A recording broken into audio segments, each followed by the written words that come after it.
اعوذ باللہ من الشیطان الرجیم بسم اللہ الرحمن الرحیم رب اشرح لی صدری ویسر لی امری واحلل عقدۃ من لسانی یفقهوا قولی اللہم اجعل القرآن ربیع قلبی ونور صدری وجلاء حزنی وذہاب ہمی وغمی یا رب لک الحمد کما ینبغی لجلال وجہک وعظیم سلطانک یا رب لک الحمد حمدا کثیرا طیبا مبارکا فی۔ ایک طویل عرصے کے بعد آج ہم اپنی پھر قرآن کی کلاس کا آغاز کر رہے ہیں، کیونکہ اس طویل عرصے میں ہمارے جو طریق القرآن کا پروگرام تھا وہ رمضان سے پہلے شروع ہوا، یعنی کہ فروری میں، اور پھر اس کے بعد رمضان اور طریق القرآن کا اختتام، اور اس کے بعد آج ہم اپنی اس کلاس کا آغاز کرتے ہیں۔ ہم اپنے اس قرآن کی کلاس میں سورۃ المومنون کا آغاز ہم نے کیا تھا، اور اس کی 14 آیات ہم اپنی پچھلی کلاس میں تفصیلاً پڑھ چکے ہیں۔ میں ان 14 آیات کا ایک کوئک ریویو، ایک جو ہے وہ اس کے پیغام کو سامنے رکھتی ہوں تاکہ ذہن اور دل آگے کے پیغام کو سننے کے لیے تیار ہو جائیں۔ سورۃ المومنون کی جیسے کہ فضیلت اور اس کی خاصیت اس کے نام سے ظاہر ہے کہ یہ مومنون کے نام کے اوپر رکھی گئی ہے، اور نہ صرف یہ کہ یہ مومنون کے نام سے موسوم ہے، بلکہ یہ مومنین کو مکمل اور کامل فلاح کی خوشخبری سناتی ہے۔ جیسا کہ اس کی پہلی آیت سے یہ وضاحت ہوتی ہے کہ قد افلح المؤمنون، کہ یقیناً تحقیق بے شک جو ہے وہ مومنون نے فلاح پائی ہے۔ نہ قرآن نے فلاح کا تصور دیا ہے، قرآن کے پہلے صفحے نے نا اولئک هم المفلحون جو ہے وہ بتایا ہے اور سکھایا ہے، اور یہ بتایا کہ اصل میں فلاح کیا ہے، یعنی جیسے بھلائی کے ہیں، بھلائی کے ساتھ کامیابی کے ہیں، یا ایک مسافر جو یعنی چلتا ہے راستے میں، لیکن جب وہ اپنی منزل کو پہنچ جاتا ہے نا تو یہ منزل جو ہے وہ اس کی فلاح کہلاتی ہے۔ یعنی اگر وہ اپنی منزل کو نہ پہنچے تو وہ فلاح سے ہمکنار نہیں ہو سکتا، کیونکہ جیسے وہ راستوں کا سفر کرتا رہتا ہے یا وہ راستوں میں بھٹکتا رہتا ہے، تو جیسے راستے پر چلنے والا نہیں بلکہ منزل تک پہنچنے والا یہ مفلح کہلاتا ہے، اور قرآن کہتا ہے کہ وہ بھلائی اور کامیابی کے ساتھ اپنی منزل تک پہنچتا ہے۔ اور آپ دیکھیں کہ اذانوں میں حی علی الفلاح، یعنی آؤ بھلائی کی طرف، آؤ بھلائی کی طرف۔ تو قرآن نے جیسے پھر اگر آپ یہ دیکھیں تو فلاح کی نہ صرف یہ کہ دعوت دی ہے، بلکہ فلاح کی منزل کو قرآن نے بتا دیا ہے کہ یہ فلاح ہے، یہ ہے وہ راستہ کہ جس پر چل کر تم فلاح سے ہمکنار ہو سکتے ہو۔ اور یہاں پر بھی مومنون کو فلاح کی یعنی مکمل اور کامل بھلائی کی خوشخبری سنائی گئی، اور یہ بتایا گیا کہ کون سے مومن اس فلاح پر فائز ہوں گے یا اس راستے پر گامزن ہیں جن کو منزل ملے گی۔ پھر ان کی جو صفات بتائی گئی ہیں، یعنی اگر ایمان کی صفات کو آپ سامنے ملائیں گے تو کتنی بنتی ہیں؟ 8 بنتی ہیں، ٹھیک ہے۔ اور اگر ایمانی صفت کو آپ پہلے اوپر رکھ لیں، جیسے وہ ایک اگر آپ بناتے ہیں نا جیسے ڈائیگرام، یا آپ جیسے لکھتے ہیں تو اوپر ایمان لکھا اور نیچے 7 صفات آئیں گی، ٹھیک ہے۔ تو اس میں سب سے پہلی صفت کیا ہے؟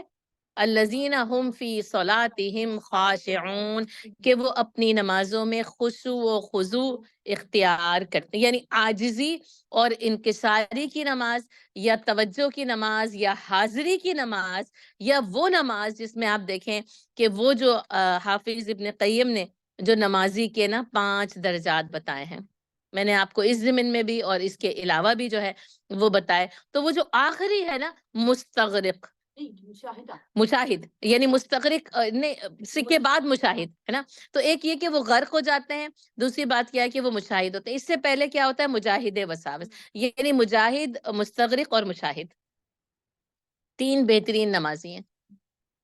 مجاہد کی نماز ہے کوشش کی نا، آپ کوشش کرتے ہیں، وسواس آتے ہیں، کام آتے ہیں، آوازیں آتی ہیں، بہت ساری جو ہے وہ سوچے خیالات، اور کہیں وہ شیطانی بھی ہوتے ہیں، کہیں شیطانی نہیں بھی ہوتے، تو وہ پریشانی کے ہوتے ہیں، بھٹکتے رہتے ہیں، لیکن آپ ان سے کیا کر سکتے ہیں؟ مجاہد، آپ ان کے ساتھ جو ہے نا وہ جنگ کرتے ہیں، ہے نا۔ اور پھر کیا ہوتا ہے؟ آپ کامل انہماک اور توجہ کے ساتھ جو ہے نا وہ نماز پڑھتے ہیں۔ یہ مدارج میں آپ کو پہلے تفصیل کے ساتھ بتا چکی ہوں، لکھے ہوئے ہیں۔ اور آخری کیا ہے؟ وہ مشاہدے کی نماز ہے نا، کہ تم اس طرح کہ جیسے تم اللہ کو دیکھ رہے ہو، اور اگر ایسا نہیں تو اللہ تو تمہیں دیکھ ہی رہا ہے نا۔ تو یہ کہ کامل انہماک اور توجہ کے ساتھ نا انسان کو یہ مشاہدے کی کیفیت حاصل ہو جائے، تو اس کا کہنے کا مقصد یہ ہے کہ سب سے پہلی صفت ہی یہ بتائی کہ یہ نہیں بتائی کہ وہ نماز ادا کرتے ہیں، ہے نا، یا وہ نماز باجماعت جو ہے وہ ادا کرتے ہیں یا وقت پر کرتے ہیں، صفت بتائی ہے نماز کی، ہے نا، یعنی وہ نماز کے پابند تو ہیں، ہر طریقے کے آداب ارکان کے ساتھ وقت کے ساتھ وہ نماز کی پابندی تو کرتے ہی کرتے ہیں، لیکن یہاں پہ جب فلاح مل جاتی ہے نا تو آپ سمجھ لیں کہ جیسے اس کو جب اصل منزل حاصل ہوتی ہے، تو نماز کی اصل منزل کیا ہے؟ یہ حاضری کی نماز ہے، یہ توجہ کی نماز ہے، کہ جس میں انسان اپنے آپ کو اللہ کے حضور حاضر پاتا ہے، اور یعنی اللہ کو اپنے سامنے حاضر پاتا ہے۔ یہ حاضری کی نماز یہی مطلوب ہے، اور ان صفات کے ساتھ میں اور آپ اپنے ایمان کا بھی جائزہ لیں گے، اپنی نمازوں کا بھی جائزہ لیں گے، اور اپنے ایمان کے ساتھ اپنی نمازوں کو بہتر بنانے کی پوری پوری، اور یہ کوشش سے ہوگا، یاد رکھیے گا، یہ بغیر کوشش کے نہیں ہو سکتا، ہے نا، یہ باقاعدہ شعوری کوشش کے ساتھ جب آپ نماز پڑھیں گے نا، تو پھر آپ مجاہد، مشاہد اور مستغرق یعنی ان مدارج پر جا کر پہنچیں گے۔ والذین هم عن اللغو معرضون۔ اچھا، جب تک نہ یہ حاضری کی نماز نہیں مل سکتی جب تک لغو سے اعراض نہ کیا جائے، یہ نا کنیکٹڈ، آپ دیکھیں ربط ہوتا ہے، ایک ربط جو کہ چھپا ہوا ہوتا ہے، جو اندر، یعنی اب یہ کہ آپ پورا یعنی دن تو لغو میں آپ مصروف رہتے ہیں، آپ جیسے اس لفظ سے اٹھتے ہیں اور عشاء کی نماز میں کھڑے ہوتے ہیں تو کیا خشوع و خضوع کی نماز حاصل ہو سکتی ہے، یا ذہن اسی لغو میں بھٹکتا رہے گا؟ تو لغو سے اعراض نہ، اور ہر وہ چیز یعنی جو غافل کرتی ہے، اللہ کی یاد سے غافل کرتی ہے، فضول ہوتی ہے، بے مقصد ہوتی ہے، پھر وہ بیہودہ بھی ہو جاتی ہے، پھر وہ بیکار بھی ہو جاتی ہے، ان چیزوں سے اعراض کرنے کے نتیجے میں یہ حاضری کی نماز جو ہے نا وہ حاصل ہوتی ہے، یاد رکھیے گا۔ اور یہ کہ اس سے یہ پتہ چلتا ہے کہ اہل ایمان اپنے وقت کو ضائع نہیں کرتے، نہیں کر سکتے۔ لغو کیا کرتا ہے؟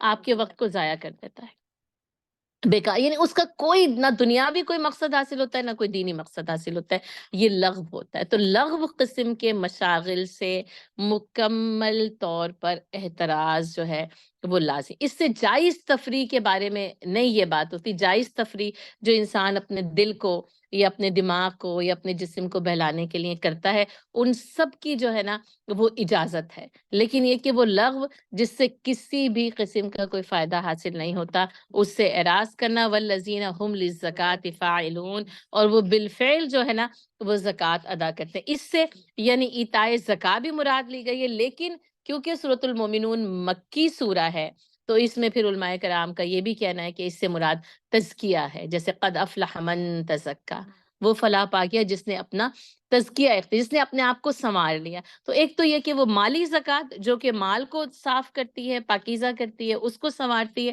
اور دوسری طرف کیا ہے کہ جیسے انسان اگر تزکیہ نفس کے ہے تو اس میں تزکیہ قلب بھی شامل ہوتا ہے، اس میں آپ کا تزکیہ دماغ بھی اس کے اندر شامل ہوتا ہے، اور یہ جو اندر جو نفسانی خواہشات ہیں ان کو پاکیزہ کرنا اور سنوارنا بھی شامل ہوتا ہے۔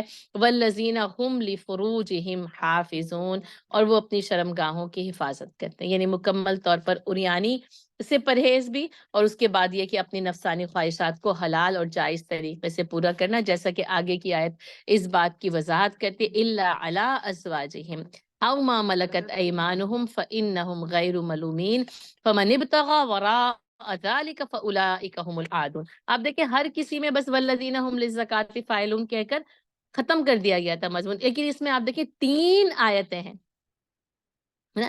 کیونکہ یہ ایک ایسا داعیہ ہے انسانی جسم کا کہ اگر اس کو جائز اور حلال طریقے سے پورا نہ کیا جائے نا تو آپ دیکھیں کہ وہ بے حیائی کے دروازے کھلتے ہیں، بدکاری کے دروازے کھلتے ہیں، اور اللہ تعالیٰ کو یہ بے حیائی اور بدکاری بالکل پسند۔ اسلام نے نا یہ جو للزکاة فاعلون ہے نا، یہ جو پاکیزہ نظام دیا ہے، اس سے انسانی یعنی فرد انفرادی اس کی بھی تطہیر کی گئی اور معاشرے کی بھی تطہیر کی گئی، یعنی معاشرے کو بھی پاکیزہ کیا گیا۔ تو دونوں چیزوں کی پاکیزگی کے ساتھ ہی جو ہے نا ایک ایسا پاکیزہ جو ہے وہ معاشرہ وجود میں آتا ہے جس میں ہر کوئی نا یعنی حلال اور جائز طریقے سے اپنی خواہشات کی پیروی کرتا ہے، وہ اپنی یعنی نفسانی خواہشات پر بند باندھتا ہے، اور اس کو اللہ تعالیٰ نے نکاح کے ذریعے جو ہے وہ پورا کرنے کا حکم دیا۔ اس کے علاوہ جو کوئی بھی کچھ چاہے فاولئک هم العادون۔ اور آپ دیکھ لیں اس وقت بے حیائی کا اور بدکاری کا فتنہ کس طریقے سے جو ہے نا وہ عروج پر ہے، ہر طرف نا عریانیت ہی عریانیت ہے،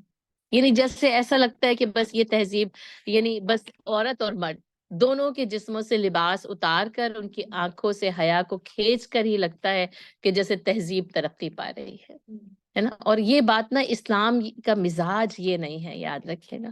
اس میں نا جیسے وہ پاکیزگی نظر بھی ہے کہ نظروں کی پاکیزگی.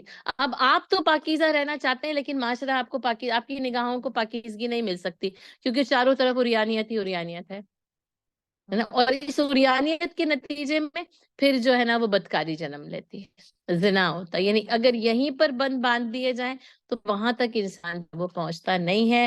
اور یہ بہت ضروری ہے کہ اس بے حیائی اور بدکاری کا سدباب مسلمان اپنی سوچوں میں، اپنے یعنی جس کو کہتے ہیں نا زبان میں، بیان میں اور معاشرے میں اس کو رائج ہونا چاہیے اور کیا جانا چاہیے. والذین هم لاماناتہم وعہدہم راعون، اور جو اپنی امانتوں اور عہد و پیمان کا پاس رکھتے ہیں، یعنی امانت کی حفاظت، یعنی اس میں خیانت نہ کرنا، اور اپنے عہد کو، اپنے وعدے کو پورا کرنا، رعایت کرنا اس کی، ہے نا. یعنی یہ کہ والموفون بعہدہم اذا عاہدوا یا ایھا الذین آمنوا اوفوا بالعقود، ہم پڑھ کر آئے ہیں کہ یہ وعدہ جو ہے نا وہ پورا کیا جائے. بنی اسرائیل کے لیے تو ہم نے یہ پڑھا تھا کہ تم میرا وعدہ پورا کرو، میں تمہارا وعدہ پورا کروں گا، ہے نا. تو یہ جیسے اللہ تعالیٰ ایک وعدہ کرتا ہے اپنے بندوں سے، اہل ایمان سے، اور وہ جب اللہ تعالیٰ سے وعدہ کرتے ہیں اور اس کو پورا کرتے ہیں تو پھر اللہ تعالیٰ سے ان وعد اللہ اور لا یخلف اللہ المیعاد، اللہ تعالیٰ اپنے وعدے کے خلاف نہیں کرتا. لیکن یہ کہ پہلے اہل ایمان اپنے عہدوں کی پاسداری کرنے والے ہوں، امانتوں کی حفاظت ہو،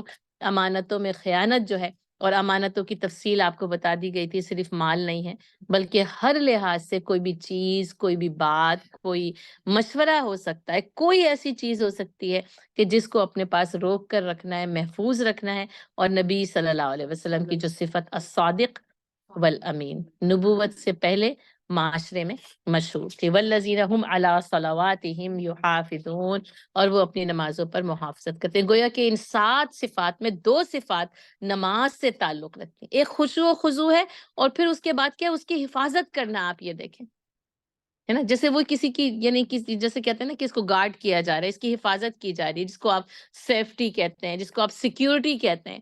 تو آپ دیکھیں کہ نمازوں کو باقاعدہ طور پر حفاظت کرنے کا حکم یہاں دیا گیا، بلکہ یہ بتایا گیا کہ وہ اپنی نمازوں کی حفاظت کرتے ہیں. نماز کی حفاظت نہ اس مصلی پر بھی ہے، مسجد کی اس صف میں بھی ہے، اور سلام پھیرنے کے بعد دراصل اس کی حفاظت شروع ہوتی ہے. کہ وہ جو نماز پڑھی، وہ جو اللہ سے قول و قرار کیا، وہ جو ایک عاجزی کی، ایک اللہ سے تعلق کی نماز تھی نا، وہ اب ہماری زندگی کے عمل میں کیسے ظاہر ہوتی ہے. اس لیے کہا گیا کہ مومن کی پوری جو زندگی ہوتی ہے نا، وہ یعنی نمازی کی زندگی ہوتی ہے. آپ دیکھیے کوئی اگر نماز پڑھنے والا کوئی غلط کام کرے تو کوئی یہ نہیں کہتا کہ شمائلہ نے غلط کام کیا ہے، کہتا ہے یہ نماز بھی پڑھتی ہیں اور یہ غلط کام بھی کرتی ہیں، ہے نا. یا یہ کہ پھر آگے بڑھیں، یہ قرآن بھی پڑھاتی ہیں اور یہ غلط کام بھی کرتی ہیں. تو کیا چیز بدنام ہوتی ہے؟ میری ذات نہیں ہوتی نا، نماز اور قرآن ہوتا ہے. اس لیے میرا اور آپ کا جو کردار ہے، یہ میرا اور آپ کا جو کام ہے نا، بڑا نازک ہے، بہت نازک ہے. میں آپ کو بتا، کیونکہ اس سے نماز پر انگلیاں اٹھتی ہیں اور زبانیں دراز ہوتی ہیں. اس سے قرآن پر لوگ آپ کو کہیں گے قرآن کی کلاس میں جاتی ہیں ہر ہفتے، یہ 13 سال سے قرآن کی کلاس میں جا رہی ہیں اور ان کا یہ عمل ہے. تو یہ چیز جو ہے نا، یہ کہلاتی ہے یحافظون. ہم اپنی اس کلاس کی، ہم اپنی اس نماز کی، ہم اپنے اس کردار کی نا، صرف اس 1 2 3 گھنٹوں کے لیے نہیں، بلکہ یہاں سے باہر نکل کر اس کی حفاظت کرنی ہے نا. یہاں سے یعنی نماز میں جب سلام پھیر کے جب نمازی پڑھ کے مسجد سے باہر نکلتا ہے نا، تو اس وقت اصل میں اس کی نمازی کا جو ہے نا وہ کردار شروع ہوتا ہے. تو یہ اصل میں ایک کردار ہے، یعنی یہ صرف ایک وقتی نماز کی بات نہیں کی جا رہی، بلکہ وہ پورا کردار جو اس نماز کی حفاظت کرتا ہے.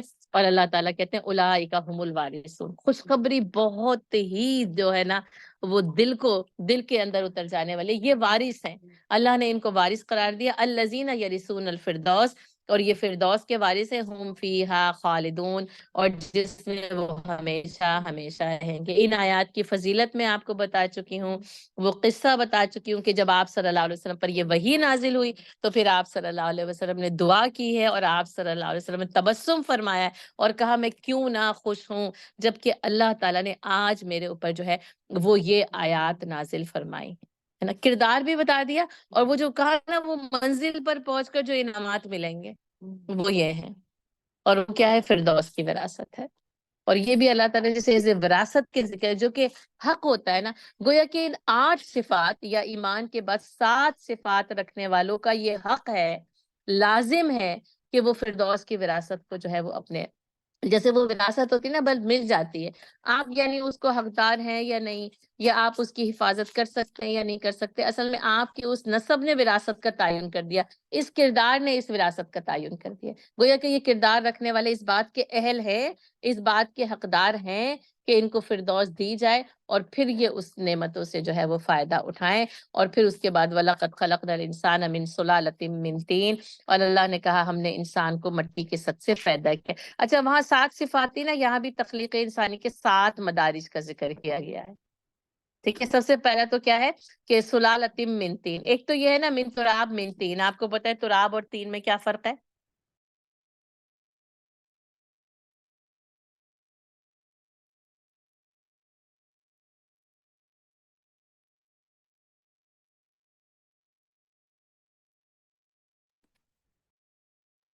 یہ تراب اور طین کا فرق ہے، تراب خشک مٹی، یعنی ہر جیسے ارض جو ہے نا، زمین، یہ سب کی سب تراب ہے نا، جو تری وہ جو بولتے ہیں نا بری اور بحری، تو ہاں ہاں، تو یہ بر ہے، یہ بر ہے، یہ خشک، یہ خشک تر اور خشک، ٹھیک ہے۔ اور تین جو ہے وہ پھر گیلی مٹی ہوتی ہے جس میں پانی جو ہے وہ ملا لیا جاتا ہے، ٹھیک ہے۔ تو اس کے نا جوہر سے پیدا کیا گیا، کیونکہ ظاہر ہے آپ دیکھیں کہ وہ مٹی کا پتلا نہیں ہے نا، گو کہ یعنی جزد خاکی تو ہے، لیکن یہ کہ اس کا جیسے جو جوہر ہوتا ہے نا، خلاصہ، اس سے انسان کو پھر پیدا کیا گیا۔ ثم جعلناہ نطفۃ فی قرار مکین، اور پھر ہم نے اسے ایک محفوظ مقام پر یعنی رحم مادر میں نطفہ بنا کے رکھا۔ تو سلالۃ من طین سے نطفہ، یہ دوسرا جو ہے وہ درجات ہے۔ ثم خلقنا النطفۃ علقہ، پھر نطفے کو کیا بنایا؟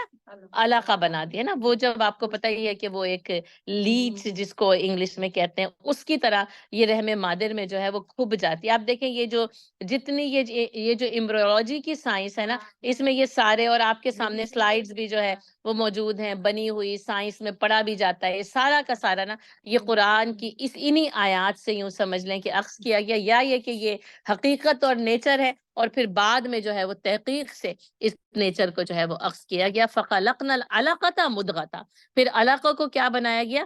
مدغہ بنایا گیا، یعنی جیسے کہ وہ اس پر وہ نشانات، اس کا پورا جیسے وہ جو اسکیلیٹن ہے اور چیزوں کا بننا، ان نشانات کا ابھر آنا۔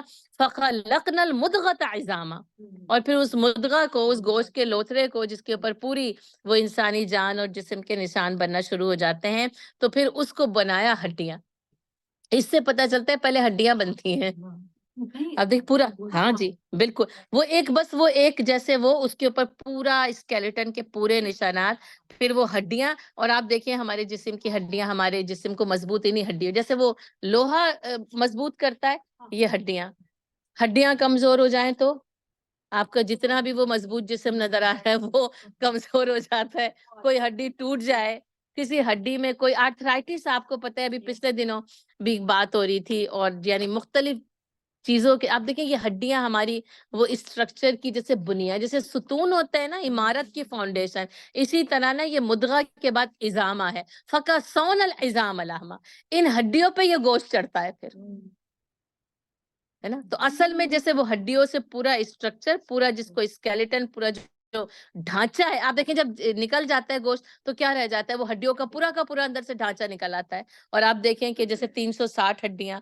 جو کہ باقاعدہ سائنس گن کے بھی بتاتا ہے، اور نبی صلی اللہ علیہ وسلم کی حدیث میں بھی ہے کہ تمہارے ہر جوڑ پر، جو کہ جیسے یعنی ہڈیوں کے جوڑ یوں سمجھے 360، اور ان پر ہر دن صدقہ واجب ہے نا۔ صحابہ کرام نے پوچھا تھا نا کہ اللہ کے رسول ہم میں سے کون جو ہے نا روز 360 ٹائم صدقہ کر سکتا ہے؟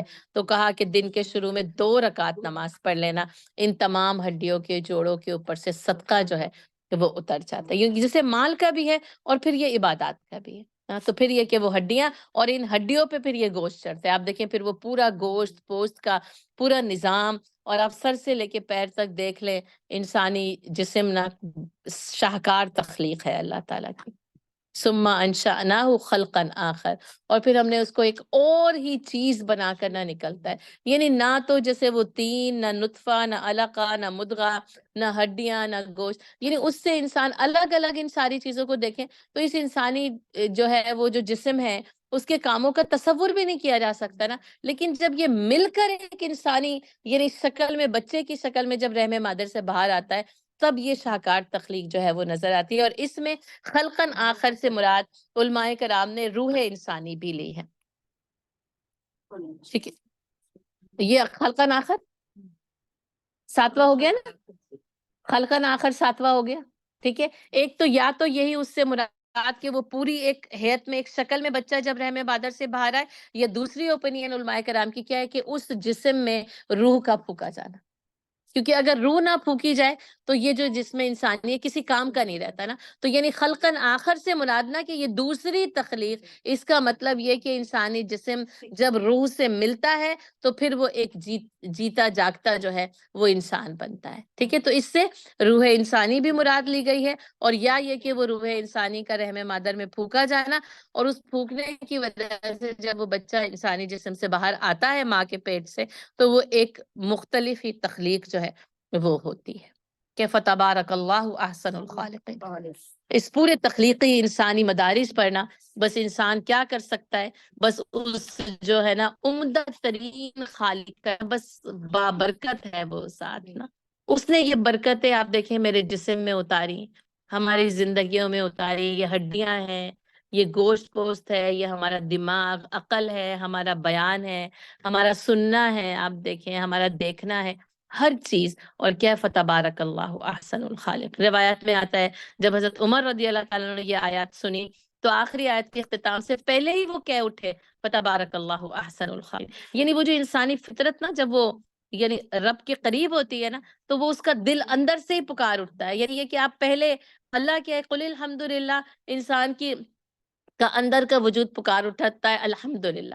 اسی طرح ان کی اپنی وہ جو عقل تھی نا، دانش مندی تھی، وہ پکار اٹھی. تو بس کتنی بابرکت ہے وہ ذات جو سب سے عمدہ جو ہے وہ پیدا کرنے والوں میں پیدا کرنے. الخالقین جمع ہے تو علماء کرام نے یہی لکھا ہے کہ یہ جو تخلیق کی صفت ہے نا، اللہ نے اپنی باقی مخلوق کو بھی عطا کی ہے نا. یعنی یہی رحم مادر میں جو یہ یعنی خلاقی اللہ تعالیٰ کرتے ہیں تو گویا کہ اس کے رحم مادر میں تخلیق کی جاتی ہے، تو وہ بھی ایک لحاظ سے یعنی اس بچے کی جو ہے وہ خالق بنتی ہے نا. اسی طریقے سے کسی چیز کا جیسے بنایا جانا نا، تو اس کو بھی عرف عام میں ایک تخلیق کہا جاتا ہے. جیسے کوئی ایجاد آپ سمجھ لیں، یعنی یہ کہ یہ اس نے تخلیق کیا ہے. تو اس لیے جمع آئی ہے کہ بہت سے دوسرے بھی تخلیق کرنے والے ہوتے ہیں، لیکن وہ کسی مادے سے تخلیق کرتے ہیں، ہے نا.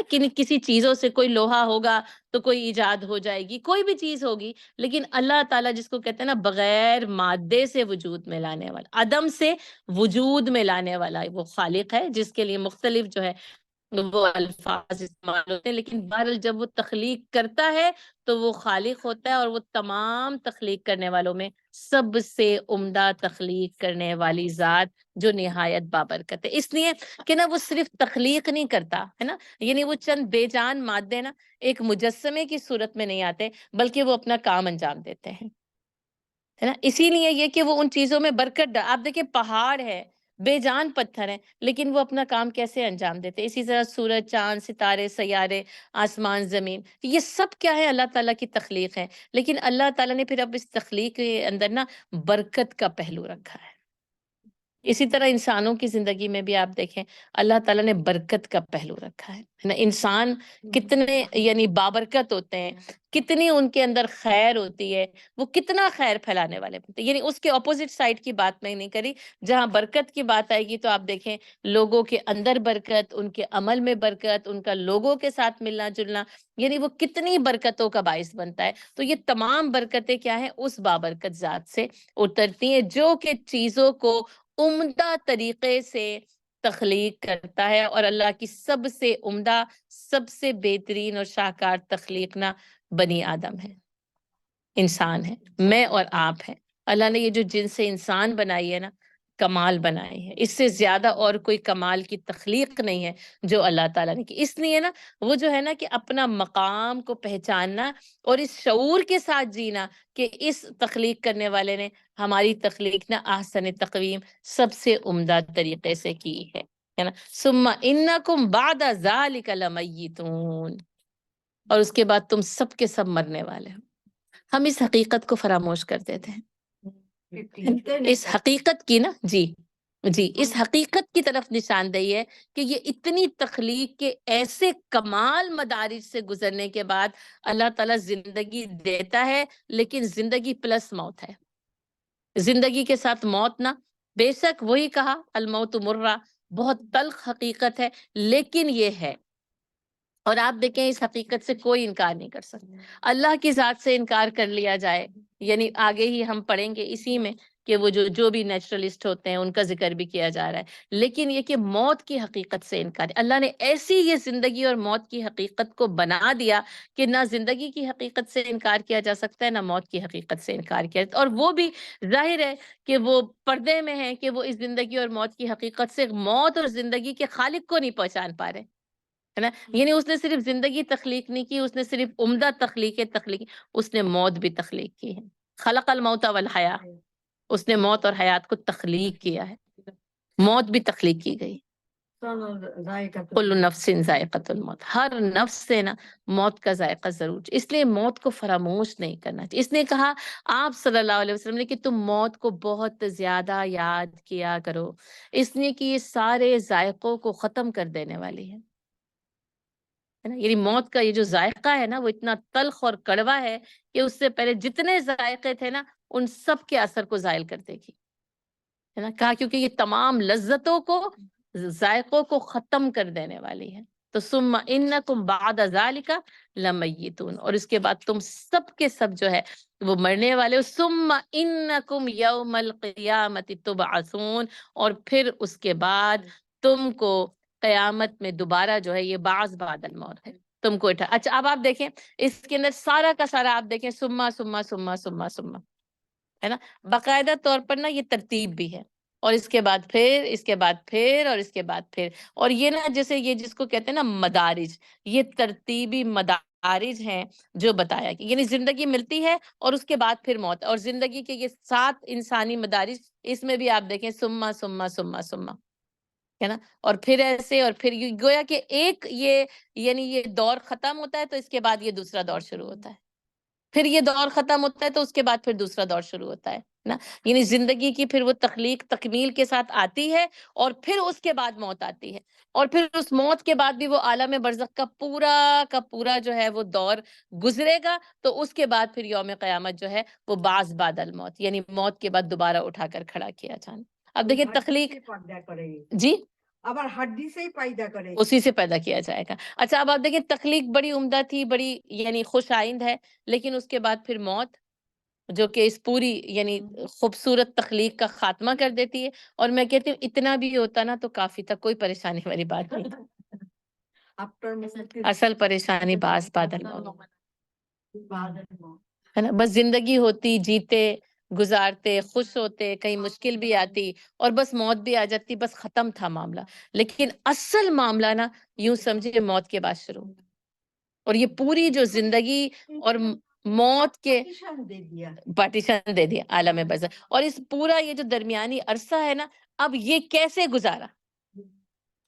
اب بعض بعد الموت نا اس بات کا فیصلہ ہوگا کہ یعنی سچائی، حق، عمل کس درجے کا تھا، عبادات، معاملات، معاشرت، معیشت، سیاست، کیسے زندگی گزاری تھی۔ ثم انکم یوم القیامت تبعثون، اور پھر تم کو یوم قیامت کھڑا کیا جائے۔ اب یہاں پر نا اس کے بعد کے مدارج کو یوں سمجھے چھوڑ دیا، اور آپ دیکھیں گے کہ سورہ مومنون کے آخر میں نا یہ ثم انکم یوم القیامت تبعثون کی جو تشریح ہے نا، یعنی اس کے بعد پھر کیا ہوگا وہ سورہ مومنون کے آخر میں آئے گی۔ تو ہم بھی اس کو یہیں پر چھوڑتے ہیں، اور جب وہ آئے گی نا اس کا کنیکشن یہاں سے جڑ جائے گا کہ جب پھر تمہیں یوم قیامت دوبارہ جب پیدا کیا جائے گا، بعض بعد الموت اٹھا کر کھڑا کیا جائے گا، تو پھر ہوگا کیا۔ ٹھیک ہے، اچھا وَلَقَدْ خَلَقْنَا موت کو بنانا ہاں کیونکہ اللہ تعالیٰ کے ہوگا۔ ہاں بالکل، یہی امتحان نا کہ اس لیے کہ آزمایا جائے، کہ اس لیے کہ زندگی اور موت کو بنا دیا دونوں چیزیں، ٹھیک ہے، لیکن اب اس کا جو درمیانی عرصہ ہے نا، اصل میں امتحان تو یہ ہے نا، یعنی زندگی اور موت اصلاً امتحان نہیں ہے، زندگی اور موت کا درمیانی عرصہ امتحان ہے۔ تو موت کو اسی لیے بنایا کہ اس امتحان کی لاسٹ اسٹیمپ لگ جائے اور اس کے بعد پتہ چلے کہ یہ پرچہ حل کیسے کیا تھا۔ اللہ ہاں میرے دماغ میں جیسے یہ آ رہا ہے کہ جیسے کچھ جو پہلے بھیجے وہ ان کو موت آئی تو پھر اللہ تعالیٰ اور کو بھیجتا ہے، صحیح ہے. ٹھیک ہے نا. تو ایک اللہ تعالیٰ نے ہمیں یہ موت ہمارے لیے ایک مجھے لگتا ہے کہ ایک وہ بھی ہے کہ ہم زیادہ گناہ بھی نہیں کر اتنے ٹائم پیریڈ کے لیے ہے تو ہمارا یہی تو گناہ. وہی ٹائم پیریڈ ہے نا، بس مطلب وہ اس میں قدر ہے نا، اندازہ ہے، بس وہ ختم ہو جاتی. یعنی پھر وہی تمہاری بات کہ ایٹرنل لائف سب نہیں دی گئی، انفینٹ کچھ نہیں دیا گیا، محدود ہے، لامحدود کچھ نہیں ہے، After that, وہ پوری وہ پوری ایٹرنل ہے. انعامات ایٹرنل ہیں. اور یا یہ کہ اگر دوسرا کامیابی ہے تو اب وہ ہمیشہ ہمیشہ کے لیے، اور اگر وہ کامیاب نہیں ہے تو وہ بھی ہمیشہ ہمیشہ کے لیے. ٹھیک ہے. اب اس کے بعد جیسے میں نے کہا کنیکشن وہاں جڑے گا تو پھر اس کو دیکھیں گے. وَلَقَدْ خَلَقْنَا فَوْقَكُمْ سَبْعَ طَرَائِقَ، اور ہم نے جو ہے نا وہ تمہارے اوپر تخلیق کیے 7 جو ہے وہ راستے. اب آپ دیکھیں یہاں پہ بھی خلقنا کا لفظ یہی بتاتا ہے کہ آسمان کو تخلیق کیا. اسی لیے میں نے کہا نا یہ ساری مخلوقات ہیں. ٹھیک ہے. ایک اور فلسفی یہ ہے کہ اللہ کے علاوہ جو کچھ بھی ہے نا وہ عالم ہے، مخلوقات ہیں. صحیح ہے. یعنی اللہ کے علاوہ یعنی جو بھی کچھ ہے وہ سب کچھ کیا ہے، یعنی اب یہ آسمان، زمین، چاند، ستارے، یہ سب کچھ کیا ہے، مخلوق. وہ خالق ہے. ٹھیک ہے نا، اس نے تخلیق کیا. وَلَقَدْ خَلَقْنَا فَوْقَكُمْ سَبْعَ طَرَائِقَ، اور یہاں پر آپ دیکھیں 7 سماوات نہیں کہا. ٹھیک ہے. اور طریق کی جمع ہے یہ. ٹھیک ہے. اور طریق اور طریقہ، جس کو ہم طریقہ بھی کہتے ہیں نا، یہ اس چیز کا طریقہ ہے، جس لفظ سے ہم نے اپنے طریق القرآن کا آغاز کیا تھا. ٹھیک ہے. اس کی جمع کے طرائق، تو 7 طریقے. اور ویسے جو طریق ہے وہ راستے کو کہتے ہیں. آپ دیکھیں ہم جب بھی حج اور عمرے کے زائرین جاتے ہیں نا، وہاں پہ عربی وہ کام کرنے والے والنٹیئر وہ بس یہی کرتے رہتے ہیں، طریق طریق طریق طریق، یعنی یہ راستہ ہے، راستہ بنایا جائے یا راستہ چھوڑ دیا جائے نا، تو راستے کو کہتے ہیں. اچھا اب یہاں پر دیکھیں، یعنی جیسے وہی قرآن کی فصاحت اور بلاغت اور ایک معنویت کا ایک انداز ہوتا ہے، ویسے تو سب جگہ کہا جاتا ہے 7 سماوات، ہے نا، 7 آسمان. لیکن یہاں پر بتایا گیا کہ 7 طرائق یعنی 7 راستے. اب یہ کہا گیا یہ آسمان 7 ہی ہیں. ٹھیک ہے. ان کو 7 طبقات کہہ لیں، طباقہ بھی کہا گیا. 7 سماوات طباقہ، جیسے طبق در طبق در طبق، جیسے تہ با تہ کہتے ہیں، جیسے طبق در طبق کہتے ہیں نا. تو اس طرح کیا ہے کہ جیسے 7 سماوات 7 آسمان ہے نا، تو ایک کے اوپر ایک، ایک کے اوپر ایک، ایک کے اوپر ایک. تو یہ 7 آسمانوں میں گزرگاہیں ہیں، راستے ہیں.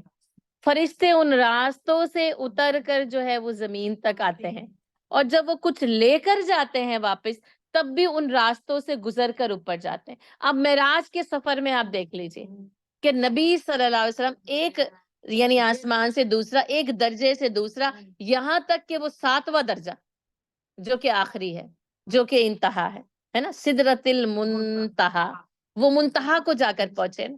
ٹھیک ہے. تو وہ انتہا ہے. تو اس سے یہاں پر جیسے آپ 7 سماوات لکھیں، پھر 7 سماوات طباقہ لکھیں کہ طبق در طبق ہے نا.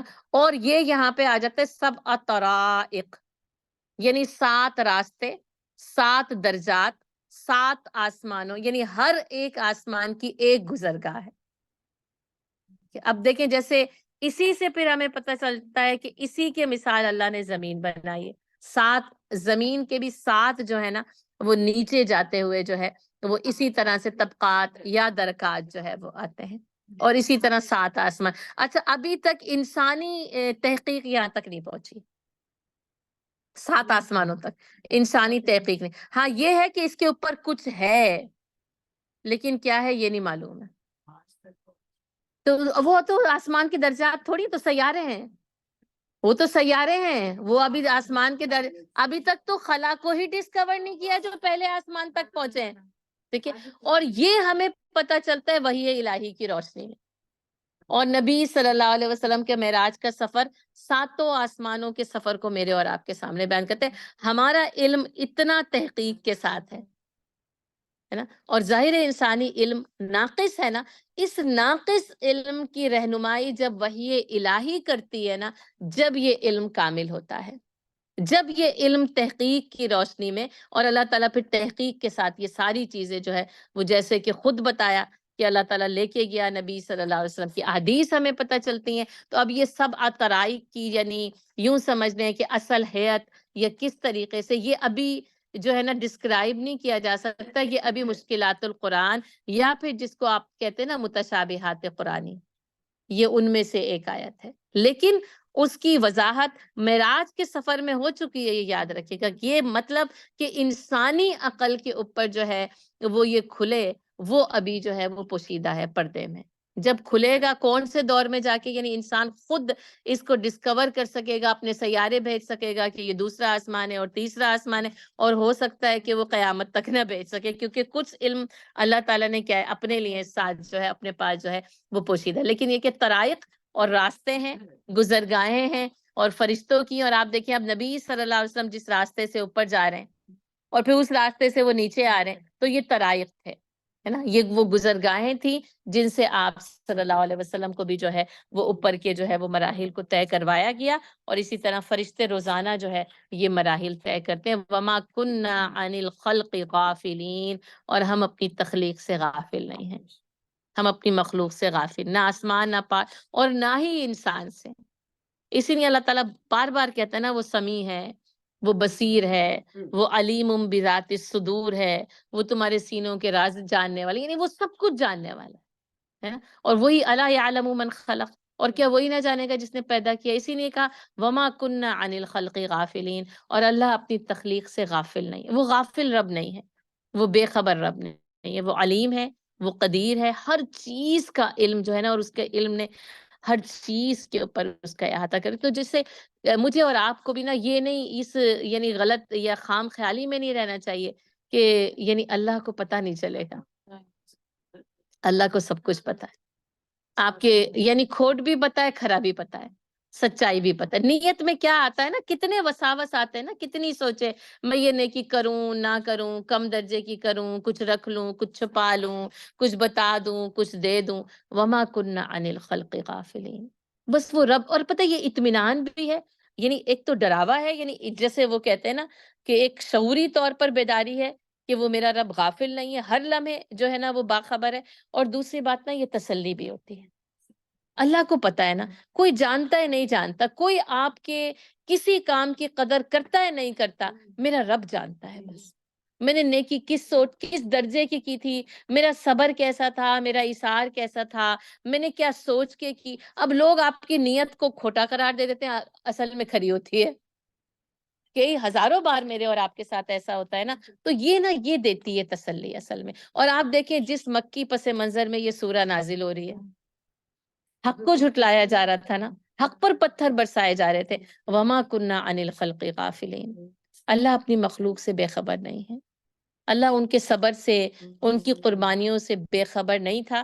وقتی طور پر تھا، وہ اس کی حکمت تھی، اور بعد میں پھر اللہ تعالیٰ نے کس طریقے سے نوازا. اسی لیے میرے اور آپ کے ساتھ بھی یہی ہے، آپ نیکیاں کرتے جائیں، لوگوں کے نا یعنی قدر کرنے کی، لوگوں کے شکریہ ادا کرنے کی، لوگوں کے بدلہ دینے کی پرواہ کیے بغیر. میرا رب تو غافل نہیں ہے، وہ بے خبر نہیں ہے، وہ جانتا ہے کیا کیوں کیسے. اس کو ہر چیز کی مشکل آتی ہے تو اس کو پتہ ہے، خوشی آتی ہے تو اس کو پتہ ہے، تنگی ہے، دکھ ہے، سکھ ہے، صبر ہے یا شکر ہے یا کیا چیز ہے، میں کس یعنی جس کو کہتے ہیں نا کہ میں کس جو ہے وہ عرصے میں، کس لمحوں میں کن کن چیزوں سے گزرتی ہوں، میرا رب اس سے باخبر ہے، وہ بے خبر نہیں. وما کننا عن الخلق غافلین. اور وانزلنا من السماء ماء، اور اللہ نے جس آسمان کی تخلیق کی 7 درجات میں، اسی آسمان سے اللہ تعالیٰ کیا کرتا ہے، پانی برساتا ہے بے قدر.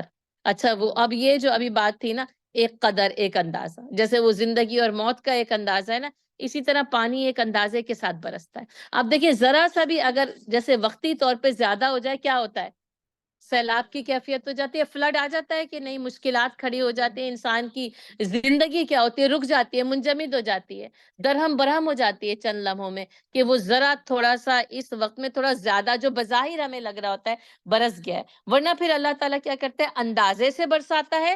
فَأَسْكَنَّاهُ فِي الْأَرْضِ، اور پھر اس کو زمین میں سکینت دے دیتا ہے. اچھا سکنہ کے مطلب آپ کو پتہ ہے، یہ ٹھہر جانا ہے، اسی سے سکون ہے، اسی سے سکینت ہے، اسی سے گھروں کو مسکن کہا جاتا ہے کہ جہاں پر جو ہے وہ سکون کے ساتھ ٹھہرا جاتا ہے۔ اچھا اب یہاں پہ جو نون میں تشدید ہے آپ کو پتا ہے کہ معنی میں شدت پہ دلالت کرتی ہے، تو اب کیا ہے جیسے باقاعدہ طور پر جیسے پانی کو مجبور کر کے ٹھہرا دینا، فَأَسْكَنَّاهُ فِي الْأَرْضِ۔ اب یوں سمجھے کہ پانی تو بہنا چاہتا ہے لیکن اس کو کنووں میں قید کر دیا گیا، تم نکل نہیں سکتے، ہے نا، ان حدوں سے باہر نہیں نکل سکتے۔ اور آپ دیکھیں یعنی کنویں، تالاب، چشمے، جھیلیں، نہریں، دریا، سمندر، یعنی یہ مختلف جو بھی چیزیں آبشاروں کی صورت میں، گلیشیئر کی صورت میں اللہ تعالیٰ کیا کہتے ہیں برساتا ہے پانی، اور آپ دیکھیں بے قدر ہر ایک قطرے کا اندازہ مقرر ہے۔ اچھا ایک تو یہ کہ اس کی جو یعنی جیسے اس کی جو کوانٹٹی ہوتی ہے اس لحاظ سے، دوسری بات کیا ہے پانی کی جو ترکیب ہے بے قدر ہے، ٹھیک ہے۔ آپ کو پتہ یہ کیا ہے پانی کا فارمولا تو پتہ چلی گیا نا، H2O، دونوں کو الگ الگ کر دیں گیسز بن جاتے ہیں۔ ان دو گیسز کا ملاپ جو پانی بناتا ہے آپ دیکھیں، اور ہماری کتنی وہ اہم ترین ضرورت ہے پانی، اس کے ایک ایک ڈراپ کا نا اندازہ ہے، یعنی اس کی وہ جو ہیت اور ترکیب ہے نا H2O بے قدر ہے۔ ایک دوسری بات یہ کہ وہ جتنی کوانٹٹی میں برستا ہے وہ اللہ تعالیٰ کو پتہ ہے کتنا اندازہ زمین والوں کی کتنی ضروریات، اور آپ دیکھیں ہر کسی کی ضرورت اس پانی سے سیراب ہو جاتی ہے، ہر صورت میں۔ جیسے ہی کمی ہونے لگتی ہے بارش برس جاتی ہے، پھر وہ پورا کا پورا بھر جاتے ہیں، دریا بھر جاتے ہیں، تالاب بھر جاتے ہیں، جو سوتے پانی کے خشک ہونے لگتے ہیں وہ پھر اس بارش کے ذریعے جو ہے وہ بھر جاتے ہیں۔ آپ سارے پانی برساتی رہتی ہیں۔ اسی طرح وہ پہاڑوں پر جو ہے وہ گلیشیئرز کی صورت میں، برف کی صورت میں منجمد ہو جاتا ہے، جیسے ہی ضرورت پڑتی ہے آپ دیکھیں وہ بہہ کر جو ہے وہ پھر زمین کی طرف آ جاتا ہے۔ ہم اپنے ضرورت کے پانی کو ذخیرہ کرنے پر قادر نہیں ہو سکتے تھے، کبھی بھی نہیں ہو سکتے تھے۔ آپ سوچیں اللہ نے کیا کیا، فَأَسْكَنَّاهُ فِي الْأَرْضِ، اللہ نے اس کو زمین میں ٹھہراؤ دے دیا۔ اچھا اب زمین میں ایسا ٹھہراؤ ہوتا، ہمارے چلنے کے راستوں میں پانی نہیں ہے، اگر پانی ہوتا تو چل سکتے تھے، سمندر پہ چل سکتے ہیں، دریا پہ چل سکتے، نہیں چل سکتے نا۔ کیا کیا اللہ تعالیٰ نے، یعنی اس کو ہمارے راستوں سے سمیٹ کر بھی الگ رکھا نا، کہ ہماری جو گزرگاہیں ہیں اگر وہی باتیں بارش برسے فلڈ ہو۔ آپ کو پتہ ہے نا یہ دبئی میں جو پچھلے دنوں فلڈ آیا ہے، کیا ہوا ہے وہاں پر، ایک تو عادت بھی نہیں ہے، پھر خود ہی اللہ کی قدرت کے ساتھ مداخلت بھی ہے، تو پتہ چلا کہ گاڑیاں بھی اندر ڈوب گئیں، پلینز بھی اندر ڈوب گئے، اور نہ وہ سارا کا سارا کچھ کیا پورا شہر جو ہے وہ پانی میں ڈوب گیا۔ اب وہ یعنی اب آپ کی جو زندگی ہے بس وہ ٹھہر جاتی ہے، رک جاتی۔ اللہ نے کیسی ہماری قدرت کا نظام نا کہ ان چیزوں کو ہم سے دور کر کے رکھا ہے۔ برستا ہے، برکت کے ساتھ برستا ہے، ہمیں فائدہ دیتا ہے، اور پھر نہ فَأَسْكَنَّاهُ فِي الْأَرْضِ، پھر وہاں چلا جاتا ہے جہاں جہاں زمین میں اس کی سکینت اللہ تعالیٰ نے ٹھہرائی ہوئی ہے۔ وَإِنَّ عَلَىٰ ذَهَابٍ بِهِ لَقَادِرُونَ، اور ہم اس کو لے جانے پر بھی قادر ہیں بلا شبہ، چاہے پھر وہی نا سطل میں جو آتا ہے نا، اور اللہ اگر اس زمین کے اندر اس پانی کے سوتوں کو خشک کر دے تو تم میں سے کون ہے جو اس کو لے کر آ جانے پر خطر۔ آج بھی آپ دیکھیں کہ بڑے بڑے شہروں میں پانی کے مسائل ہیں۔ میں کہتی ہوں میں واقعی وہ جو کہتے ہیں آپ اور میں جن سہولتوں سے فائدہ سکون کے ساتھ اٹھا پاتے، آپ جب نل کھولتے ہیں آپ کو اچھا صاف ستھرا پینے کا استعمال کا پانی جو ہے نا وہ میسر ہوتا ہے۔ میں اس بار جو میں نے کراچی میں خاص طور پر ٹریول کیا نا، میں نے پورے کراچی شہر میں اگر آپ یعنی کچھ چیزیں نظر آئیں گی نا تو وہ پانی کی بوتلیں نظر آئیں گی، ہر علاقے میں وہ فلٹرز ہیں، چھوٹے بھی لگائے ہوئے ہیں، بڑے بڑے بھی لگائے ہوئے ہیں، بس ہر کوئی اب وہاں پانی خرید کے پیتے سب، اور سارے خرید کے پانی۔ آپ دیکھیں کتنا مشکل ہے، یعنی آپ ضرورت کا روزانہ کا پانی خرید کر پئیں، کتنا مشکل ہے آپ سوچیں، یعنی کسی کے پاس کتنی بھی وسعت ہے، اب پانی کتنا ضروری چیز ہے، اور وہ آپ کو کوئی 4th فلور پہ تو کوئی 5th فلور پہ بیچارے وہ مرد آتے ہیں واپس، یا تو کچھ کام کرنے والے ہوتے ہیں یا وہ خود بس وہ پانی کی بوتلیں اوپر لے جا رہے ہیں، خالی نیچے آ رہی ہیں۔ پورے شہر میں آپ دیکھیں گے کہ یہ نظام جیسے جیسے ہی نظر دوڑائیں گے نا آپ کو یہ چیز ضرور نظر آئے گی، ہے نا۔ تو وَإِنَّ عَلَىٰ ذَهَابٍ بِهِ لَقَادِرُونَ، ہے نا. ایک مشکل ہے، ظاہر ہے کہ حکومت قصوروار ہے، اس میں کوئی شک نہیں، لیکن یہ کہ انسان کی بنیادی سہولیات نا اور بنیادی ضروریات نا، جیسے وہ جو کہتے ہیں نا روٹی، پانی، کپڑا اور مکان، ہے نا، اس کی ضرورت ہے. اگر اللہ تعالیٰ اس کو لے جائے تو پھر کیا ہے، اللہ لے جانے پر قادر ہے. پھر کوئی انسان اس پانی کو زمین میں وہ جو فَأَسْكَنَّاهُ فِي الْأَرْضِ ہے، آسانی سے کنویں میں ڈول ڈالا جاتا ہے، پانی باہر آ جاتا ہے، تو یا پھر یہ کہ کسی بھی اور طریقے سے. لیکن اگر اللہ اس کو زمین کے اندر ہی جو ہے نا وہ خشک کر دے تو بس پھر کوئی اس کو جو ہے وہ لے کر آنے پر قادر نہیں ہو سکتا. یعنی پانی کے ایک قطرے کی نعمت کا شکر نہیں ادا کیا جا سکتا. اور ہم کتنا پانی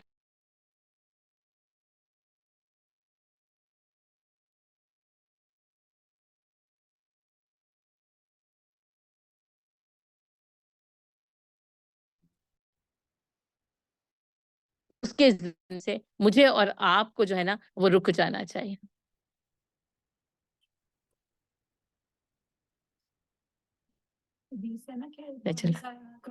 تم دریا کے کنارے پر ہی کیوں نہ ہو. بالکل صحیح، بالکل صحیح. اور میں خود اس حدیث پر اتنی حیران ہوتی ہوں کہ دریا کے کنارے پر تو اگر آپ پانی استعمال کرتے ہیں وہ دریا میں ہی واپس چلا جاتا ہے، لیکن اصل سمجھ میں آپ نے کتنا استعمال کیا ہے. دریا کے کنارے پر پانی ضائع نہیں ہوتا، دریا میں ہی واپس چلا جاتا ہے، لیکن اصل میں حساب کتاب اس بات پر کہ آپ نے کتنا اس کو استعمال. اور آپ دیکھیں کہ پھر جب آپ استعمال کرتے ہیں سیوریج سسٹم، اس میں بھی تو پھر پانی وہ واپس جاتا ہے. آپ دیکھیں کتنی جگہوں پہ اسی پانی کو دوبارہ قابل استعمال بنایا جاتا ہے، یا یہ کہ دوسری جگہوں پر استعمال کیا جاتا ہے کہ بھئی کھیت اس سے سیراب ہو جائیں، ان کو بھی پانی، جانوروں کو پانی کی ضرورت ہے. اور اسی طرح جیسے انسان کی پھر وہی کہ اللہ نے ہر چیز کو پانی سے پیدا کیا ہے نا. پھر جب تک تراب تین نہیں بنتا انسان کی تخلیق نہیں ہوتی. اس کا جو یعنی جس کو کہتے ہیں نا اس کا جو منبع، اس کا جو تخلیق حیات ہے، وہ پھر پانی سے ہی جو ہے وہ وجود میں آتے. اور اگر اللہ تعالیٰ اس کو لے جائے تو اللہ تعالیٰ اس کو لے جانے پر قادر ہے. فَأَنشَأْنَا لَكُمْ بِهِ جَنَّاتٍ مِّن نَخِيلٍ وَعَنَابٍ. اور پھر اللہ نے اسی پانی سے جو نشوونما دی ہے نا کھیتوں کو یعنی باغات کو، من نخیل و عناب، کھجور اور انگور. اور خاص طور پر اہل عرب کے سامنے آپ کو پتہ ہے یہ کھجوروں کے باغات، اور جیسے اگر ان کے وہ زرخیز اور شاداب علاقے تھے تو وہاں انگور پیدا ہوتا تھا جس سے پھر وہ کشمش بھی بنائی جاتی تھی، اور پھر پورا سال جو ہے وہ اس کو استعمال کیا جاتا. آپ کو پتہ ہے کہ جس طرح آج چیزیں ذخیرہ ہو جاتی ہیں اس دور میں اس طریقے سے ذخیرہ نہیں ہوتی تھی. تو آپ دیکھیں کھجوروں کو بھی ذخیرہ کرنا آسان ہے، وہ بھی سالہ سال چلتی ہیں کیونکہ وہ پھر ڈرائیڈ اپ ہو جاتی ہے نا. اور اسی طرح سے انگور بھی جب وہ کشمش بن جاتا ہے تو پھر وہ سالوں استعمال ہو سکتا ہے. تو اس لیے نا یہ دو باغات کا ذکر خاص طور پر کیا گیا. اور آپ دیکھیں صدیوں تک نا انسانوں نے اسی طریقے سے نا ان چیزوں کا استعمال، جیسے گوشت کو بھی سکھا کر استعمال کر لینا. آپ دیکھیں دوسرے اور پھل جو ڈرائی ہو جاتے ہیں. اور میں ایک دفعہ وہ پہاڑی علاقے میں گئی تھی نا، تو سم ٹائمز آکسیجن کا مسئلہ ہوتا ہے. تو وہاں پر مجھے پہاڑوں پر رہنے والوں نے بتایا تھا کہ جب آپ جیسے شہری لوگوں کو یہاں پر آ کر آکسیجن کا مسئلہ ہو نا تو آپ فوراً خوبانی منہ میں رکھ لیا کریں. اس نے کہا چاہے ڈرائیڈ ہو، خوبانی، پلم، ایپریکوٹ ہے نا. اور واقعی میں نے اس علاقے میں جو خوبانی کھائی ہے زندگی میں کبھی ویسی مزیدار خوبانی میں نے نہیں کھائی. کیونکہ وہ وہیں کی پیداوار ہے نا، لوکل. تو واقعی وہ جو لوکل گرون خوبانیاں تھی نا وہ واقعی اپنی مثال آپ تھی. اور اس نے کہا فریش یا ڈرائیڈ، اس نے کہا جیسے ہی کسی کو کوئی مسئلہ ہونا وہ شاید پھر وہ جیسے آکسیجن کو ایبزارب کرنے کی جو صلاحیت ہے نا جسم میں اس کو بڑھا دیتے ہیں. جی جمیلہ کچھ کہہ رہی تھی؟ میں نے دیکھا تھا کہ وہ لوگ خوبانی کو شربت فارم میں بھی بالکل صحیح. ہاں ہاں بالکل ضروری ہے کیونکہ وہ آکسیجن کی کمی ہو جاتی ہے نا. ہاں ڈرائی بھی اور پھر وہ رطب بھی. بالکل صحیح، بالکل صحیح ہے نا. تو آپ دیکھیں یہ کتنی یعنی اللہ تعالیٰ پھر اسی علاقے کے حساب سے ان کو دے دیتا ہے نا. تو یہاں پہ بھی دیکھیں وہ نخیل اور عناب، اب کیونکہ خاص طور پر جو مخاطب ہیں براہ راست وہ اہل عرب ہیں تو ان کے لیے یہ دونوں چیزیں بحیثیت خوراک، بحیثیت باغات جو ہے وہ سامنے جو ہے وہ موجود ہوتی تھی. اس لیے کہا کہ اسی پانی سے اللہ تعالیٰ جو ہے نا پھر کھجور اور پھر جو ہے وہ انگوروں کے باغات کو پیدا کرتا ہے. لَکُمْ فِيهَا فَوَاكِهُ كَثِيرًا، ہے نا. اور اس میں تمہارے لیے بہت کثرت کے ساتھ جو ہے نا وہ پھل یا میوے. آپ دیکھیں پھر وہی ڈرائی فروٹس، جیسے وہی پھل، پھر ان سے ڈرائی فروٹس اور پھل، کتنی انسان کی جو ہے وہ یعنی ضرورت ہے. آپ دیکھیں غذائیت کا ایک خزانہ ہے، آپ دیکھیں تو آنکھیں سیراب ہوتی ہیں. لذت اس میں دیکھیں، انسانی جسم کے لیے ہر چیز کی ضرورت کو اللہ تعالیٰ اس میں پورا کر دیتا ہے. لکم فیہا فواکہ کثیرۃ ومنہا تأکلون، اور تم ان میں سے کھاتے ہو. یعنی یہ کہ تمہیں اس میں سے بہت کثیر جو ہے وہ میوے اور پھل حاصل ہوتے ہیں اور تم اس میں سے کھاتے ہو. وشجرتن، اور درخت ہے، تخرج من طور سیناء، جو وہ درخت اگتا ہے طور سینا سے. دیکھیں یہ زیتون کا درخت ہے جس کا اصل مرکز یا اصل جو وطن ہے وہ طور سینا ہے. اور آپ کو پتہ ہے یہ وطور، یہ وہی طور پہاڑ ہے جس پہ حضرت موسیٰ علیہ السلام کو جو ہے وہ نبوت سے سرفراز، اس کی وادی میں نبوت سے سرفراز کیا جاتا ہے نا. تو وادی سینا بھی کہتے ہیں، اور یہاں پہ طور سینا، ماؤنٹ سینائی. آپ کو پتہ ہے یہاں پہ بھی علاقوں کے نام ہے. ظاہر ہے کہ یہ جو ہے وہ فلسطین کے علاقے میں جو ہے وہ طور سینا، جو کہ پہاڑ بھی ہے، اور اس کی وادی کو وادی سینا بھی کہا جاتا ہے. اور اللہ تعالیٰ نے وہ طور سینین، اس کی قسم بھی اٹھائی ہے. یہ اتنا مبارک جو ہے نا وہ وادی ہے اور مبارک پہاڑ ہے. اور یہ اس کا اصل وطن نا یعنی زیتون کا درخت سب سے پہلے، بلکہ میں پڑھ رہی تھی کہ اس میں لکھا ہے کہ یعنی طوفان نوح کے بعد سب سے پہلا پیدا ہونے والا درخت جو ہے وہ زیتون کا درخت ہے نا. طوفان نوح، کیونکہ وہ سارا ختم ہو گیا نا، سب کچھ ختم ہو گیا، تو وہ سب سے پہلا جو اگا تو وہ جو ہے نا وہ طور سینا اگا تھا. یہ زیتون کا درخت طور سینا کے دامن میں ہے نا. طوفان نوح کے بعد سب سے پہلا اگنے والا درخت جو زمین پر اگا ہے وہ زیتون کا درخت ہے. اور یہ کوہ طور پہ سب سے پہلے اگا ہے، اس پہ پیدا ہوا ہے. ٹھیک ہے، تو یہ، اور آپ دیکھیں میں آپ کو اس دن بھی میں نے بتایا، میں اتفاق سے، میں شاید میرے خیال لاسٹ ٹیوزڈے کی ہی بات ہے، نہیں اس سے پہلے والے دن کی بات ہے شاید، تو میں ڈرائیو کر رہی تھی تو 10 نیوز کی ریسرچ ہے کہ روزانہ 1 چمچ زیتون کا تیل پینے سے 30% ڈیمنشیا کے چانسز کم ہو جاتے ہیں. پوری ریسرچ آج یعنی لاسٹ ویک میں نے پہلی بار یہ ریسرچ ان کی زبانی سنی. آپ دیکھیں ہمارا تو اگایا ہی اللہ تعالیٰ نے کوہ طور پہ سب سے پہلا درخت زیتون، اور والتین والزیتون ہمیں پتہ ہی ہے بے شک. لیکن پتہ ہے اب آپ دیکھیں ساری چیزیں جو آپ کھا رہے ہیں پیور نہیں ہے نا.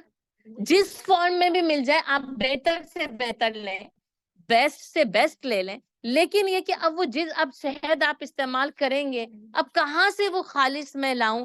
جتنی خالصیت میں یعنی اپنے انسانی طور پر بس وہ کر لیں، اور میں کہتی ہوں اختیار کر، یعنی اس میں پھر وہی بات ہے 100% نہیں ہوگی، 50% تو آئے گی، 10% تو ملے گا نا اس میں سے کچھ، تو پھر 2 چمچ پی لیں.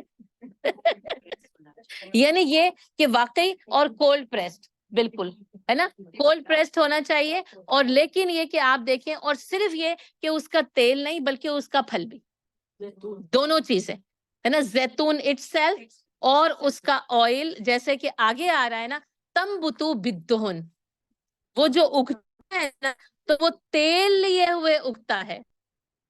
ٹھیک ہے نا، دہن نا تیل کو، فیٹ کو کہتے ہیں عربی زبان. جیسے اگر کسی کو کولیسٹرول ہونا تو کہیں گے دہن ہے.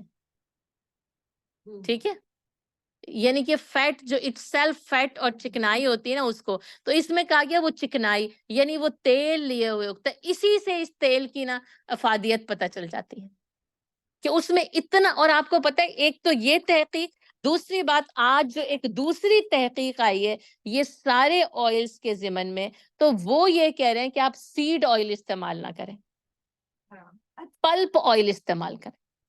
پلپ آئل 2-3 چیزوں کے پلپ سے آئل نکلتا ہے. ٹھیک ہے، زیتون، ناریل، کھوپرا، ایووکاڈو، باقی سارے سیڈ آئلز ہیں، باقی سارے سیڈ آئلز ہیں. ٹھیک ہے، اچھا یہ 3. اور وہ کہہ رہے ہیں کہ یہ جیسے رو کھانے کے لیے سب سے زیادہ، یعنی زیتون کا تیل رو کھانے کے لیے سب سے زیادہ اچھا ہے، لیکن ناریل اور ایووکاڈو آئل پکانے کے لیے اچھا ہے. اور پھر وہ تیسری یا چوتھی یا 5ویں چیز کیا ہے؟ بٹر اور گھی. 5 آئلز، 5 فیٹ.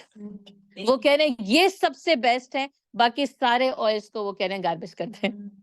میں نہیں کر سک رہی, آپ نہیں کر سک رہے, لیکن آج جو جدید اور وہ اتنا جس کو میں کہتی ہوں وہ اتنا چلا کے لوگوں کو بتا رہے کہ یہ والا جو آئل شروع ہوا, اور آپ واقعی دیکھیں گے اس سے پہلے لوگوں کی صحت کا معیار بہت اچھا تھا.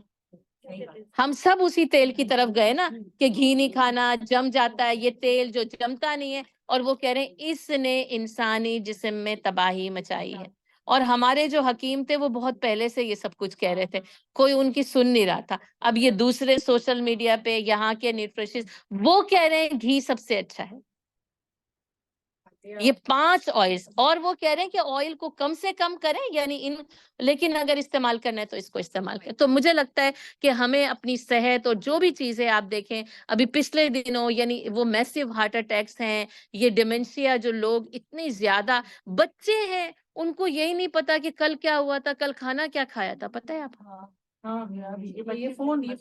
ہے نا. یہ ایک تو اس نے غافل کر دیا ہے, دوسرے ان کی توجہ نہیں ہے, تیسرا ان کے جو ذہنی استعداد ہے نا, کیونکہ ہم ان کو جو بھی کچھ کھلا رہے ہیں تو وہ ظاہر ہے کہ وہ ہیلدی نہیں ہے میری پہ, اور ہم خود جو استعمال کر خود ہی اب میں نے شروع کیا ہے گھی بنانا نا, بالکل صحیح, بٹر لے ٹھیک کے, ہے, اور بس صحیح. وہ کلیریفائڈ جو بٹر ملتا ہے وہ بھی لے سکتے ہیں, اور لیکن یہ کہ کم اب یہ نہیں کہ وہ بھی آپ پورا وہ روغن کی تہ ضرور آنی چاہیے, پلیز نہیں کرتے کچا رو, اسی لیے میں نے کہا رو اس میں کھانے کے لیے بالکل کر سکتے ہیں. بالکل وہ کہہ رہے ہیں وہ نہیں, اس کی باؤنڈنگ نہیں ٹوٹتی ہے, وہ بھی کر سکتے ہیں. بس اب اس کو چھوڑ دو, کھانے پینے کی چیزوں کے وقت نا ایسی چیزوں کا نام نہیں لیا کرو. اللہ بس ہم پر رحم کرے اور ہمیں دیانت کے ساتھ جو ہے نا وہ جینے والا بنائے. چیز میں ایڈ کروں گی, میں نے ایک عالم صاحب نے ان سے سنا تھا کہ جو سرسوں کا تیل ہے نا, وہ اچھا ہوتا اس کے اندر یہ ہے. خصوصیت اللہ تعالیٰ نے رکھی ہے کہ نہ اس میں جو چیز پکتی ہے وہ جلتی ہے, اور نہ خود وہ جل جائے تھے. تو اس میں جتنی غذائیت ہمارے کھانوں کی ہوتی ہے نا وہ محفوظ رہتا ہے. وہ بھی اچھا, یعنی بہتر ہے. سیڈ آئلز میں اگر آپ دیکھیں تو وہ بہتر ہے, پکانے کے لحاظ سے وہ بہتر. لیکن یہ کہ ہاں, لیکن میں آپ کو ایک بات بتاؤں, اچھا لیکن ایک بات بتاؤں, یہ والا جو اسٹیٹمنٹ ہے نا, یہ مجھے لگتا ہے کہ اس پر تھوڑا سا غور کرنے کی ضرورت ہے, کہ اگر میں یہ کہوں کہ اللہ نے یہ صلاحیت رکھی ہے تو میرے پاس یہ پروف ہونا چاہیے.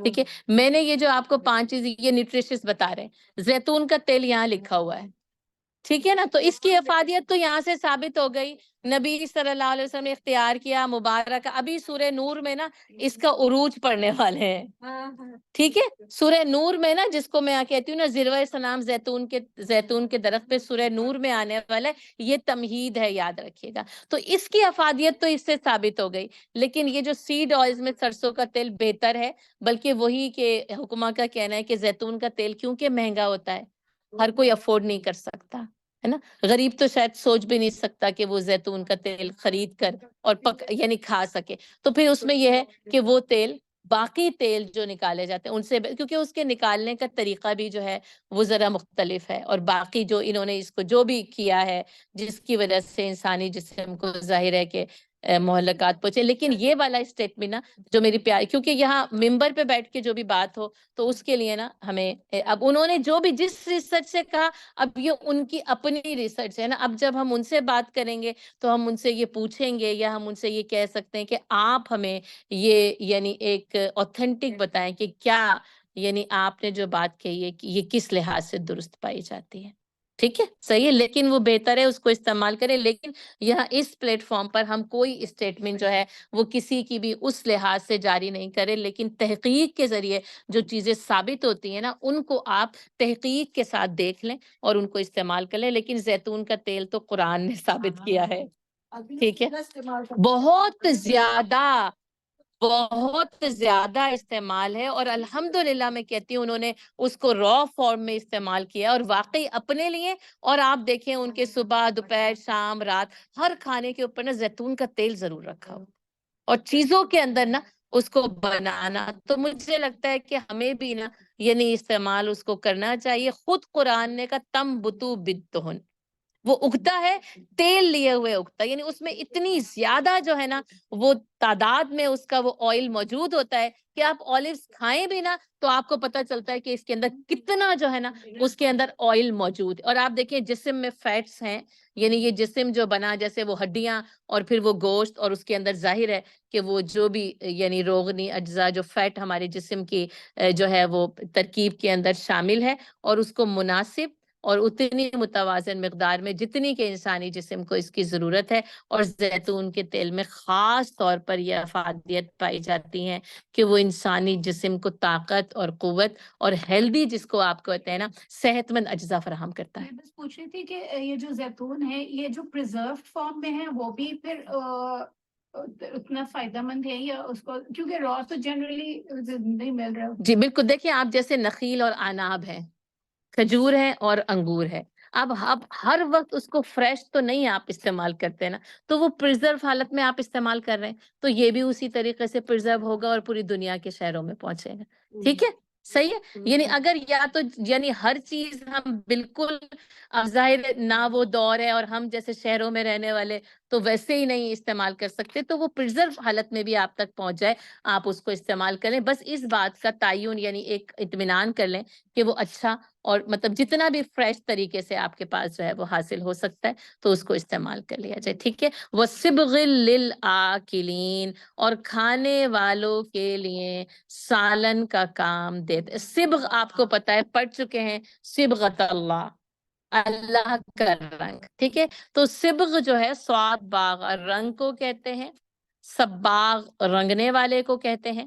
اچھا، یہ جو ہے نا یہ جو صبغ ہے اس کا ایک محاورہ ہے کہ جیسے سرکے میں روٹی ڈبو کے کھائی جاتی ہے نا، تو اس کے لیے یہ محاورتاً جو ہے نا وہ استعمال ہوتا ہے۔ ٹھیک ہے، جیسے سرکے میں روٹی ڈبو کے آپ کو دیکھیں جیسے رنگ میں کپڑا ڈبویا جاتا ہے نا، ٹھیک ہے نا، تو اس پہ رنگ آتا ہے، تو اسی طرح جیسے روٹی کو جب سرکے میں ڈبویا جاتا ہے تو وہ پوری کی پوری سرکے میں ڈوب جاتی ہے نا، گویا کہ وہ یعنی وہ سرکے کے رنگ کو اپنے اندر اختیار کر لیتی ہے۔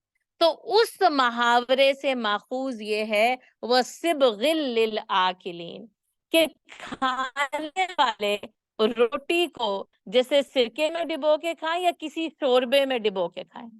ٹھیک ہے، تو کہا کہ وہ سالن کا کام بھی دیتا ہے، یعنی یہی آئل بالدہن، اور یہی یعنی صرف یہ آئل ہی سالن کا کام دیتا ہے۔